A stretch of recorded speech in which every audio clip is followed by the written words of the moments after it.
بلوچستان کے ساحلی شہر پسنی سے ہماری گدروشیاں پوائنٹ کے نمائندے کے مطابق پاکستان کوسٹ گارڈز پسنی کی جانب سے صفائی مہم کا آغاز۔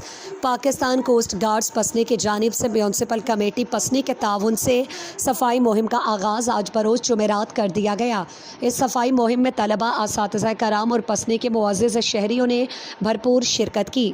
اس موقع پر chief officer municipal committee Pasni, chairman Pasni Noor Ahmed Kalmati, vice chairman Fahim Ali Johar, councillor Muhammad Jadgal, principal government higher secondary school Haji Maula بخش، عاشق حسین اور پبلک ویلفیئر ڈیولپمنٹ آرگنائزیشن کے تحصیل کوآرڈینیٹر لالا سیلانی سمیت دیگر نمایاں شخصیات موجود تھیں۔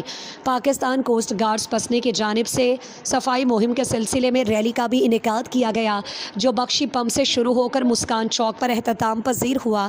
شرکاء نے میڈیا سے گفتگو میں کہا کہ پسنی کو صاف اور سرسبز رکھنا ہم سب کی مشترکہ ذمہ داری ہے۔ اس طرح کی مہمات سے عوام میں شعور بیدار ہوتا ہے اور شہر کا حسن بھی دوبالا ہوتا ہے۔